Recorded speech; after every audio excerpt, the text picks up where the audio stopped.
बहुत सी ख्वातीन के लिए असल खुशी पेशगी खेल और सही तरीके से छूने में है। अगर सही तरीके से अंगलियों से प्यार किया जाए तो औरत को न सिर्फ जिस्मानी बल्कि जहनी तौर पर भी ज़्यादा सुकून और खुशी मिलती है। लेकिन तरीक़ा को समझने से पहले हमारे लिए ज़रूरी है कि औरत के जिस्म के उन हिस्सों को जान लिया जाए जो इस मामले में अहम हैं।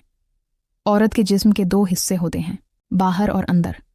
बाहर के हिस्से में इंदाम नहानी, बड़ा लीबिया, मामूली लुबिया, क्लीटोरस और इंदाम नहानी का खुलना शामिल है। अंदरूनी हिस्से में इंदाम नहानी, ग्रीवा, बच्चादानी, फिलोपिन ट्यूबें और बीजादानी शामिल हैं। आज हमारी तौजा बीरूनी हिस्से पर ज़्यादा रहेगी, ख़ास तौर पर क्लिटोरिस पर, क्योंकि तहकीक से पता चलता है कि 37% ख़वातीन सिर्फ क्लिटोरल स्टिमुलेशन के ज़रिए ऑर्गेज़म तक पहुंचती हैं। क्लिटोरिस क्या है? क्लिटोरिस एक छोटा सा हिस्सा है जो वल्वा के ऊपर पेशाब की नाली के ऊपर होता है। इसमें तकरीबन 8000 एसाब हैं जो इंसानी जिस्म के दीगर हिस्सों से ज़्यादा हैं। यही वजह है कि अगर उसे सही दबाव, सही रफ्तार और आराम के साथ छू लिया जाए तो औरत को यहीं से सबसे ज़्यादा खुशी मिलती है। इंदाम नहानी की लंबाई और साखत। इंदाम नहानी की औसत लंबाई 3 से 4 इंच होती है। जब औरत पर सुकून हो और वो पूरी तरह तैयार हो तो ये 4-5 से 5 इंच तक फैल सकती है। उसका मतलब है कि बहुत ज़्यादा ताकत लगाने की ज़रूरत नहीं है, लेकिन आराम, नमी और सही रफ्तार ज़्यादा अहम है। इंदाम नहानी की इफ्तिताही और क्लिट और उसके उर्द गर्द का इलाका सबसे ज़्यादा हसास है, जबकि अंदरूनी हिस्से में एसाब कम होते हैं। इसलिए अंगलियों से प्यार करते वक्त मकसद सिर्फ उसे अंदर डालना नहीं होना चाहिए, बल्कि बैरूनी हिस्सों को भी जहन में रखना चाहिए। पहली और सबसे अहम चीज़ इजाज़त और रज़ामंदी है। कोई भी जिस्मानी काम चाहे वो अंगलियों से हो, पेशानी से हो या जमा, दोनों की रज़ामंदी के बगैर नहीं करना चाहिए। अंगलियों से प्यार करने से पहले सफाई और साई बहुत ज़रूरी है, क्योंकि ये हिस्सा बहुत नाजुक है और यहाँ इन्फेक्शन का ख़तरा ज़्यादा होता है। एक हाथ की सफाई अंगलियाँ इस्तेमाल करने से पहले साबुन और नीम गर्म पानी से हाथ अच्छी तरह धो लें। नाखून छोटे और नर्म रखें, क्योंकि तेज़ या खरदरे नाखून अंदर से थोड़ा सा खर्च सकते हैं, जो दर्द या इन्फेक्शन का बायस बन सकते हैं। दो अतराफ़ की सफाई अगर सोने के कमरे में हो तो बेड, शेड और तकिए साफ सुथरा होना चाहिए।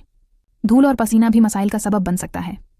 लिब्रिकेंट का 3 इस्तेमाल अगर औरत के जिस्म में नमी कम हो तो अंगलियों से प्यार करते वक्त दर्द हो सकता है। ऐसी सूरत में पानी पर मबनी चुकना करने वाला इस्तेमाल करें। पेट्रोलियम जेली या तेल पर मबनी मसनूआत का इस्तेमाल न करें, क्योंकि इससे औरत के नाजुक हिस्सों का तवाज़ुन बिगड़ सकता है और इन्फेक्शन बढ़ सकता है।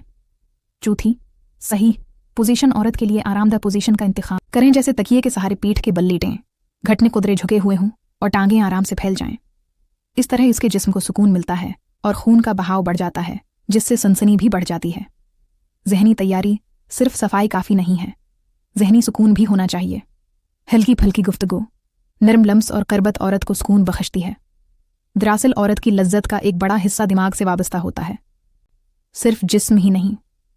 अगर आपकी तबीयत नासाज है तो रखें।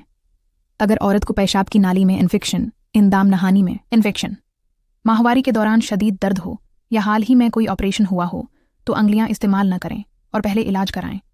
इजाज़त का मतलब सिर्फ हाँ कह देना नहीं है। ये ज़रूरी है कि औरत मुकम्मल तौर पर सुकून और खुश हो। अगर वो जहनी तौर पर तैयार नहीं है तो उसका जिस्म भी तावन नहीं करेगा।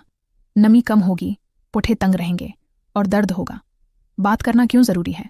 ये अंदाज़ा लगाने वाला खेल नहीं है। शौहर को अपनी बीवी से खुलकर पूछना चाहिए कि उसे क्या पसंद है, वो कहाँ छूना पसंद करती है, आपको क्या रफ्तार और दबाव पसंद है। बहुत से मर्द सोचते हैं कि हैरानी के लिए उन्हें पूछना नहीं चाहिए, लेकिन हकीकत में खामोशी और अंदाज़ा लगाना अक्सर परेशान कुन होता है।